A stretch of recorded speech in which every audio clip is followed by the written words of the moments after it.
Judgespektre, and I'm here now to bring you my thoughts on Dragon Age Origins, Bioware's newest RPG. Now, Bioware has been renowned for making some excellent RPGs, and they have actually made some of my favorite ones to date, including The First Knights of the Old Republic, Mass Effect, Jade Empire, and so on.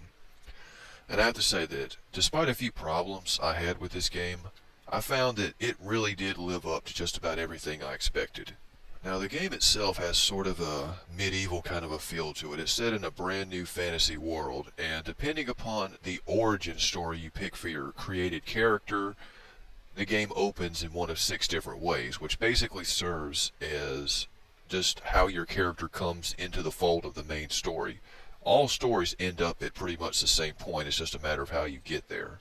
Once you arrive at a certain destination, your character becomes recruited into a group of warriors known as the Grey Wardens, whose sole purpose it is to fight an evil race called the Darkspawn, and they've returned and they're a threat, and that's the point of the game, is to defeat the Darkspawn.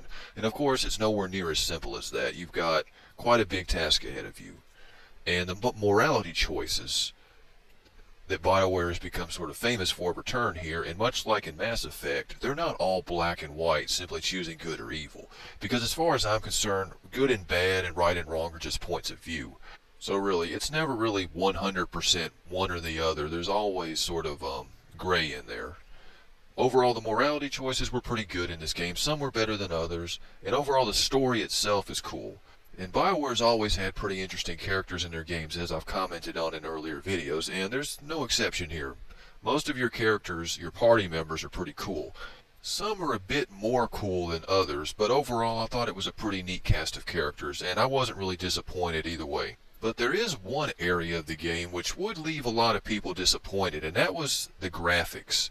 Now, truth be told, I didn't really notice anything strange about the graphics when I first played it, but once I went back and played Mass Effect not long after I bought Dragon Age, it became hard for me to fathom that the same company had made both games, because I hate to say it, but the graphics in Dragon Age are pretty substandard by modern standards.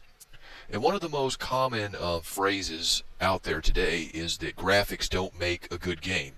And while that's certainly true, everybody wants to play a game that looks better. I mean, it's better to play a game that looks good and plays good than just to play a game that plays good but looks like crap. While they're not necessarily a 100% requirement, graphics do contribute greatly to the overall quality and polish of a video game. And with that being said, the graphics in Dragon Age aren't terribly detailed. They're not completely horrible, but they certainly don't stand out very much either. Now, moving on to the sound department with the soundtrack, I thought the soundtrack was really good, and it did a pretty good job of setting the mood. I mean, it wasn't an epic soundtrack, but it got the job done. And the voice acting I thought was good. I didn't see any problems with the voice acting. I thought everybody who was involved did a pretty decent job there. As a matter of fact, one of the only problems I actually had with this game is sort of the gameplay itself in a lot of ways. The game is set up sort of in the classic style of the older RPGs Bioware did, such as Baldur's Gate and whatnot, where it's pretty hack and slash, but they try to add a lot of strategy in this game by having your party members have tactics that you can like customize, so you don't have to constantly switch between characters to make sure they're doing what they're supposed to be doing. They could program a character to use a health pack if their health drops below a certain percentage, or if a certain one of your group members is being attacked by another enemy, you can program another group member to react to that by trying to go and get the attacker off. It's pretty cool, but sometimes your party members just don't really follow these commands very well. And I'm speaking on the Xbox 360 version here. I've heard the PC version is a lot more polished in the strategy department, but I found that a lot of the strategical elements aren't quite as present on the 360 version, because you don't really have a good view of the battlefield. For one, the camera isn't very accommodating. It's kind of hard to notice everything that's going on. And as far as the combat goes, I have to say one constant problem I had was that the difficulty level in this game just fluctuates wildly. It's very unpredictable. You'll go into a room and fight a very powerful boss and defeat that boss without much effort, only to go into another room and be killed by 5 regular enemies and 2 mages. But when you reload the save file and play it again, you'll pass it without any problems. I mean, it's completely unpredictable. If I get killed, I at least want to know why. And a lot of times, it just seems to be pretty random. Some battles are just completely difficult for no reason, while battles that should be difficult are a breeze. That's a little too inconsistent for me. Also on the negative side, I have to say, as with any Bioware game, this thing has to load way too much. The load times aren't excessive, but they're very frequent, and that can get a bit tiresome after a while.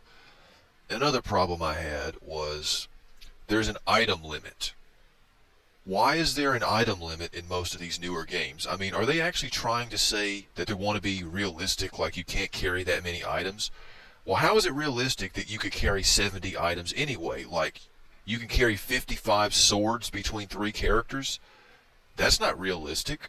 I mean, if you're not going to be 100% realistic, don't even try to be realistic in the first place, is what I say. Because it's just annoying, making you have to micromanage items and destroy them. And the only real way to remedy this problem is to buy the downloadable content, Warden's Keep, in order to get a storage chest where you can drop off your unwanted gear. And that's something that should have been in the main game from the start. Making it downloadable content to where you actually have to pay for it is nothing short of pathetic. But anyway, with all negativity aside, this is a very fun game, and one that I'm still playing quite a lot right now. Still going through it, trying to find everything, and if anybody has the chance, I would definitely recommend picking this up because the combat, while somewhat unpredictable, is pretty fun. The characters are cool, and the storyline is good, and it has a lot of different endings, and a lot of side quests, and a lot of other stuff to check out. I mean, if you play this game and you want to see everything, you're going to be playing it for quite a while, so if anybody has a chance to pick it up, I would definitely recommend doing it because overall, it's a really fun game and very well done.